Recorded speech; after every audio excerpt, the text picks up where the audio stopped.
biggest challenges Irrational faced when developing BioShock was figuring out a way to retain the feeling of a deep RPG while making the game accessible to a broader console audience.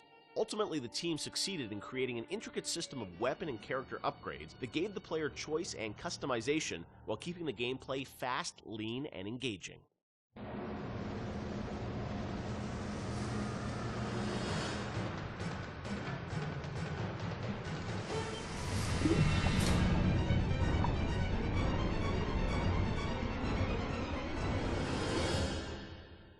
One of the hallmarks of BioShock, to me at least, was that it really blended RPG and sort of first-person action game together in a way that, is sort of standard today, but a decade ago was really pretty revolutionary.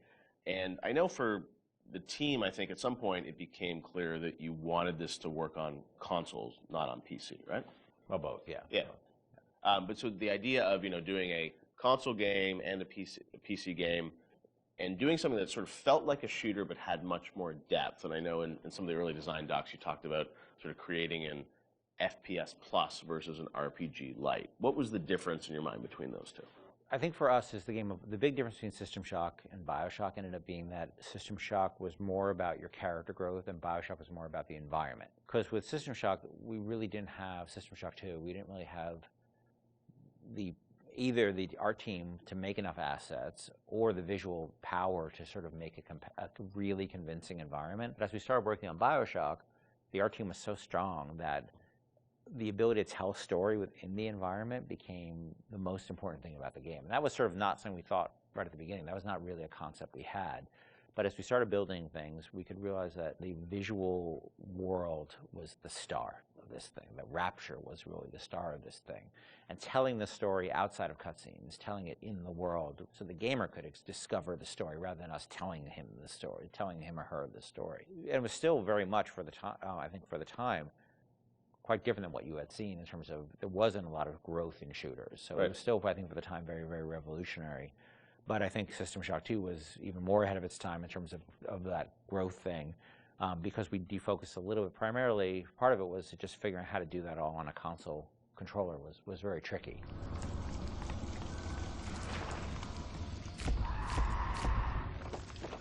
I remember even the early demos, and people you see a plasma, you see like a upgraded weapon, people are like, oh, I've never seen that before in a shooter. And that was, when you were coming out of the sort of, the Quake, Doom, Half-Life, where it's like you have, 8 weapons on the keyboard, and you sort of knew what they were, and they weren't going to change. Yeah. Sean, was that something that, from a sort of creative standpoint, was it always clear that that was something you guys wanted to do, or it evolved over time because you wanted to have more depth in the game? I mean, it certainly evolved over time, and each upgrade path was slightly had its own unique challenges. Like certainly upgrading the weapons, you had to design a base weapon that didn't feel like crap. Still felt like something that you wanted to use, but then the ability to add the upgrades to that, and each of the upgrades can come in any order, so you have to be aware that this, parts A, B, and C could come in at any different time to upgrade the weapon. In a first-person shooter, that's your star. That's the thing that you're seeing all the time. When it comes to other things, plasmids, things that are, Tonics. Tonics, yes, sorry. It's been a while. Come on, Sean. I know, it's 10 years. Those things were more offloaded to machines that you would then have to interact with, so you're not carrying the inventory around with you. But each of these decisions on how we're going to upgrade the player, it wasn't like a mouse and keyboard. Okay, we can just use the mouse, and you have all these buttons at your disposal. You could arbitrarily point at a part of the screen really easily, which you could do in System Shock 2. Yeah, so we certainly learned trial by fire when we were trying to adapt these things to the console at the time. Yeah, and like having different ammo types and stuff like that. Like we went through numerous iterations of the interface to make it. Like we had the first times we sort of put the interface into play. It was very obtuse and very tricky to get your head around, and we just kept working on it and working on it and working on it because you want to feel like second nature. But we spent a lot of time on that.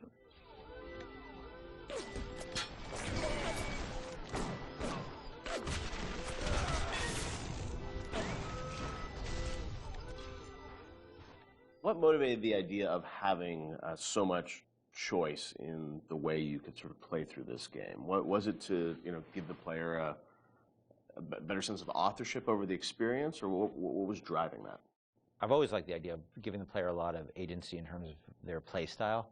and experimenting with the playstyle and trying different things and seeing what worked and didn't work and interacting with the environment. The notion that it's sort of a playground that you get to play around with and imprint your own desire on was great, because I think we were more skeptical about being able to do that with story at the time. In fact, so much to the point where that became almost like a joke. You know, that becomes the meta joke of the game of how little agency you have in your story. But agency in terms of how you play the experience and how you load out your weapons and how you interact with the environment, as compared to most shooters at the time, where basically like you can shoot them with the shotgun or shoot them with the the pistol. That was really important to us. So we spent a lot of time trying to make the world react in a way that you would expect and hope it to react when you tried something. Right. And some of those system or decisions we made about systems fed back into the narrative, like locking Adam behind Big Daddy and the little sister. Like, you can't get Adam unless you deal with the Big Daddy, which then becomes a roving boss fight, which then becomes another system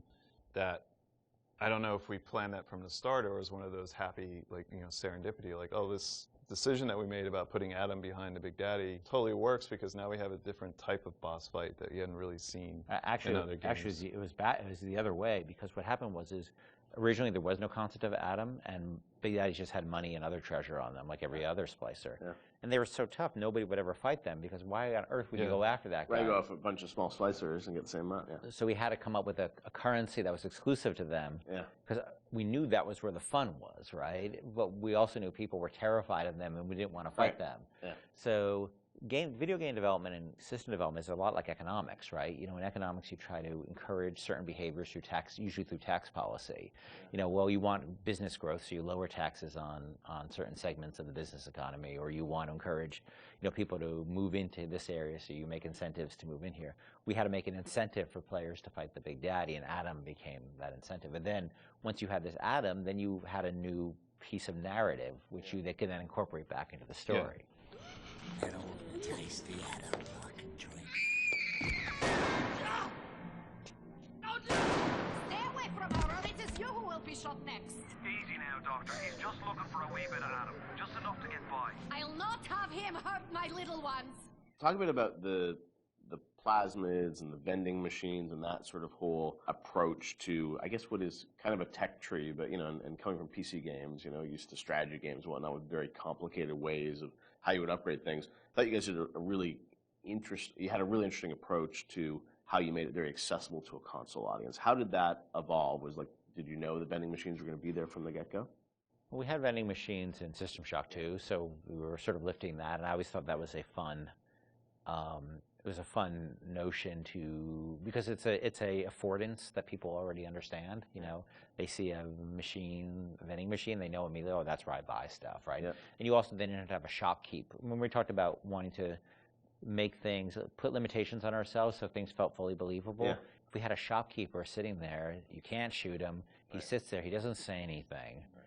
And all of a sudden he feels fake. Where a vending machine, the Circus of Values machine, can feel 100% authentic. Despite the fact that it's selling like ammo and stuff like that, which is, But in an objectivist society where you don't have rules and regulations on that type of thing, it feeds back into the narrative. But you don't then break the fiction at all by having these characters who sort of don't really live and breathe in the world. So the vending machines became an important part of that, but we still want to give them character, and hence and so that clown image came from a piece of, that image is actually from like a fruit container or something from like the 1940s. Okay. And so we had a book of like royalty-free images, and I saw that image, and I'm like, let's put that clown on it, and we'll call it Circus of Values. And then, we wrote some lines for it, decided he'd be this sort of asshole clown, and then we hired the best actor in the world to play that part. That was me. My biggest Avengers, I didn't cost anything. I didn't know you were really. I was a clown. Yeah. I was a clown.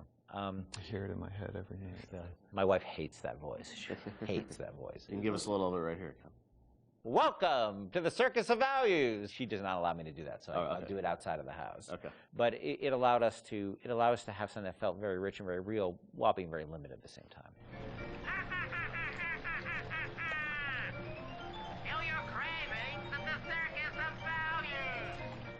And also, the plasmids and sort of the motif of sort of the videos and how you explain sort of what a plasmid was, that was a really fun way, I thought, to sort of explain that. Sean, how did you guys evolve that? Because it was a very artistic approach.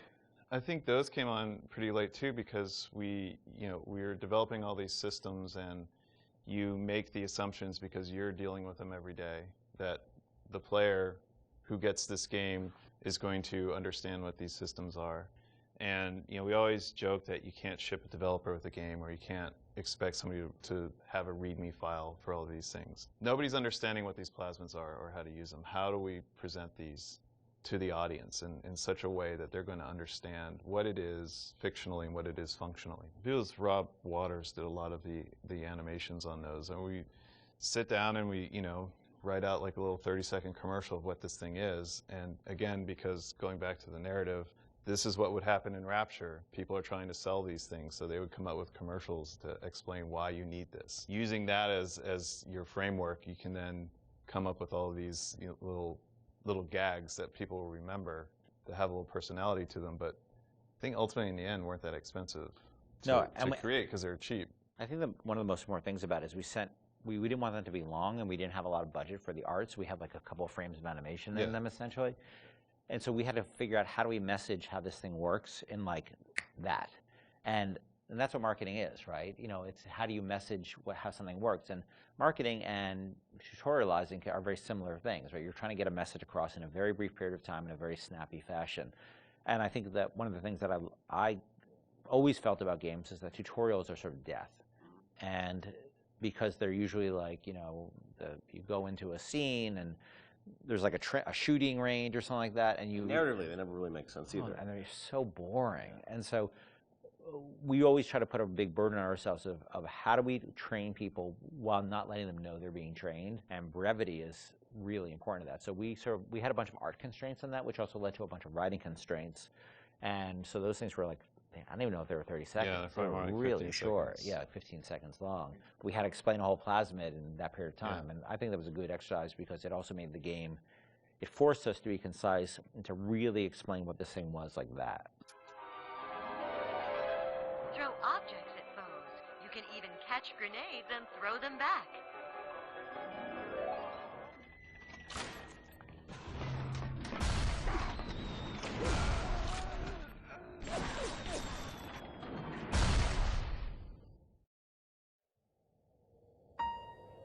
Nailing the perfect marriage of story to gameplay is a science that many developers still struggle with today. BioShock has left an indelible mark on gaming narrative that can be seen and felt in many modern releases, but Irrational's motto remained from the beginning: don't start with the story, start with the gameplay.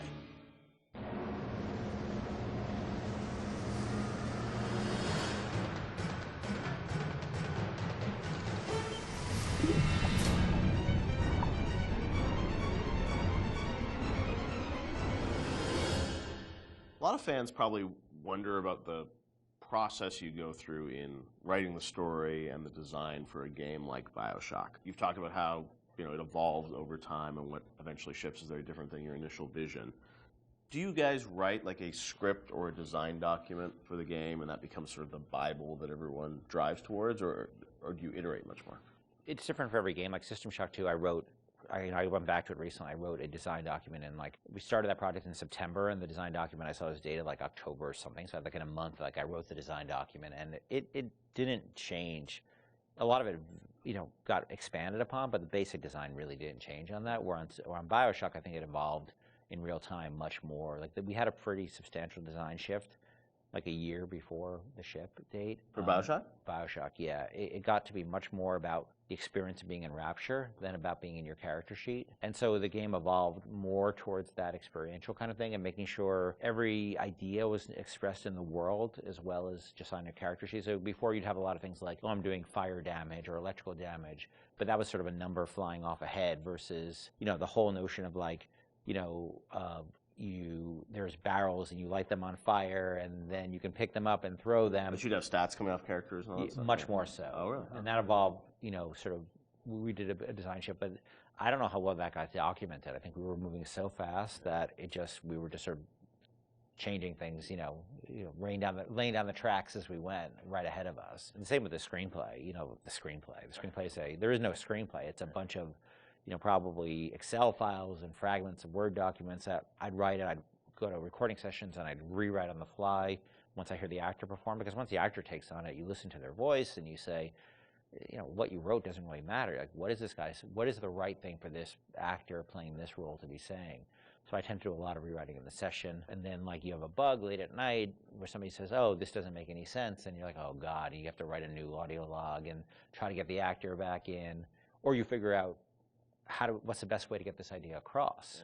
Yeah. And is it an audio log? Is it a poster on the wall? Is it a piece of text that pops up on the screen? That's always dependent on how much time you have and what actor availability is. So, the plans sort of fall apart. I think we've worked on that a bunch since on the new project we're working on, where we are trying to document things a lot better and keep things a lot more logical. But the train was running so fast on BioShock that we just sort of. Early on, we got the Andrew Ryan scene in, like we'd said before, and that was kind of like the keystone. Like, we're going to put a lot of work into this, so this can't change.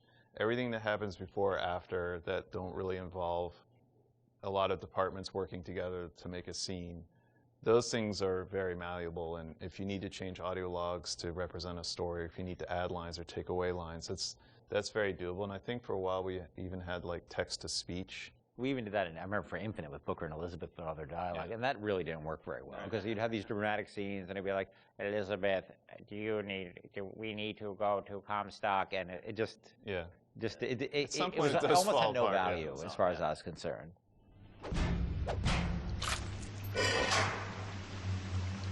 Atlas radio down ahead says you were looking for an invite to the fisheries. Nuts, I say. But if your head's up to the Wharf Master's office and find old Peach a research camera, maybe I could manage an invite.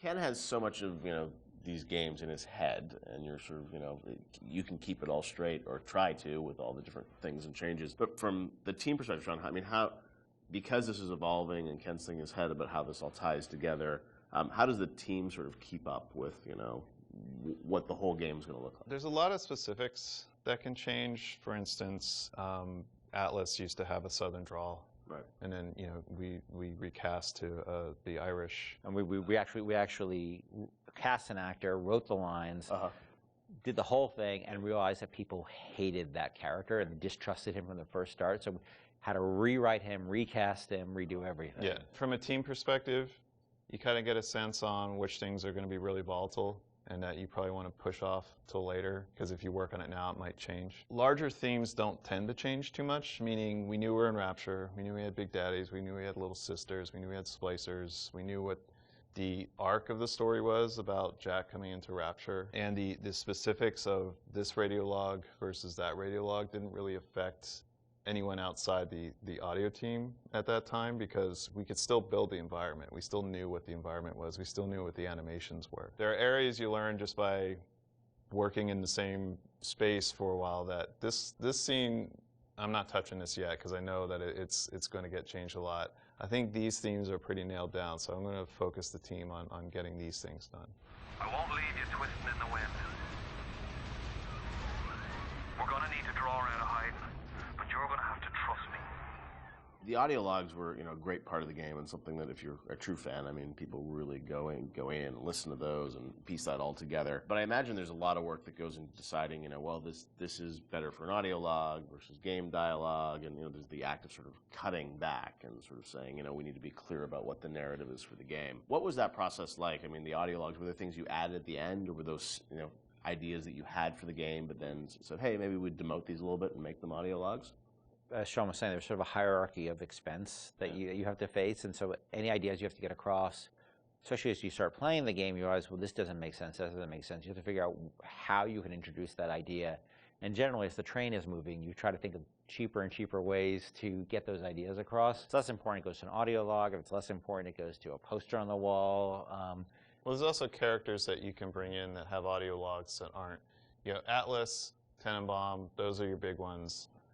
You can bring in somebody to do a short, a few different audio logs. It's a character that some players may not even find, but it adds a little bit of depth to Rapture.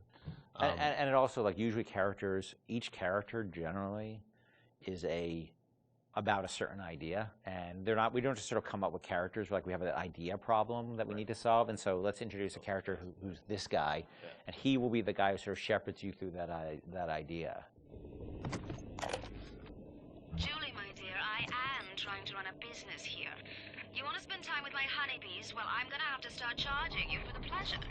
If I come out one more time and find you lolling out there amongst my hives, I'm grabbing my shotgun. As to your question, yes, my days in beekeeping school are a blur, but I do seem to remember something about that enzyme you keep blabbing on about. So as you're going through the game and, you know, writing things, rewriting things, were there things with the original BioShock that you've always been surprised that more people didn't pick up on, or was there something that, you know, a connection to a character you thought was really going to resonate with people, which, you know, didn't? Anything like that? No, it's the opposite. I was amazed. I don't know how you felt, but I was amazed how many people connected to the Would You Kindly stuff.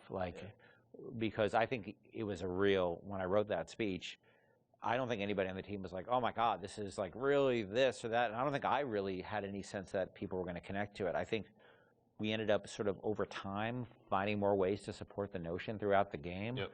And I don't think I really, until I heard Pat put together the revelation moment, you know, where it's like, you know, where you had all the bits that Atlas had said to you in the past building up, and then there was a visual that went along with that. That's when I realized it was going to be a really powerful moment. But even so, I still did I think people were really going to connect to it or really even understand it? Because it's pretty out there. And that it was meta commentary, too. I think that completely, I thought, like, oh, it's kind of meta, cool.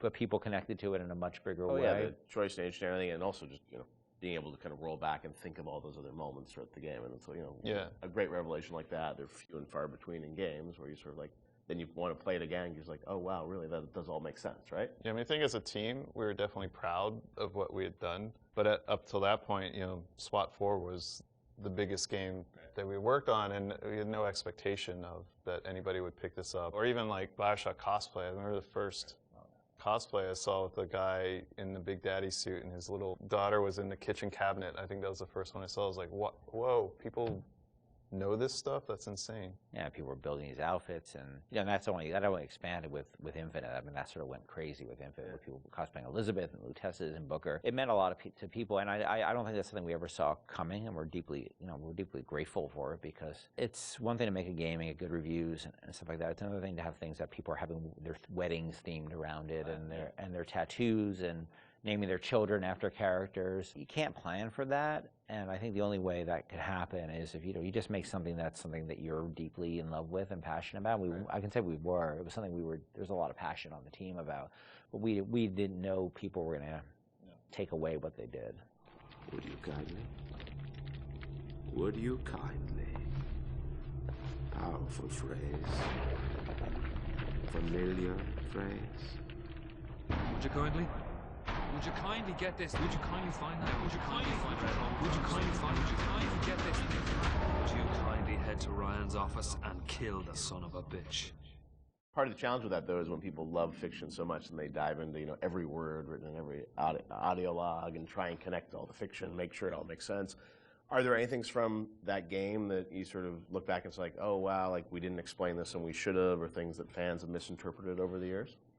There are things we think that we did that should have or shouldn't have been in the game. Like I was never a fan of having two endings, and I think that's what the publisher was asking you to sort of have a. That was the one thing that 2K, and they were very hands off. That was the one thing they insisted on, and it's not something I really thought was a good idea, because they're still limited, even though they're multiple. They're still limited, and so that was something that we ended up doing. One of the endings was far better than the other one. I mean, there's no. It's clear that I was much more interested in the happier ending with the little sisters than I was with the nuclear submarine ending. I'm sure part of it was the idea that, you know, if this game is, if you're making a choice throughout it, I'm sure when some people are like, oh, well, then it has to be a payoff, right? Right. Except the game was really about lack of choice. About not being a choice. So that always struck me as a tension that was weird. But you know, look, at the end of the day, they were putting up a lot of money, and you know, so I can't really complain. They weren't dictatorial at all during the development. So that was the one thing. But that's a game that I wouldn't have put the boss battle in, the final boss battle. Like we seem to end up doing that over and over and over again. Every time we start a project, I'm like, I'm never going to do that again. We're never going to do that again, and we end up doing it. Right. we're not good at boss battles, and that you're fighting that guy, and look, this is the naked dude. It just doesn't work. Totally makes sense. But and it works really pretty well up till then, but then it just doesn't work. That boss battle's silly.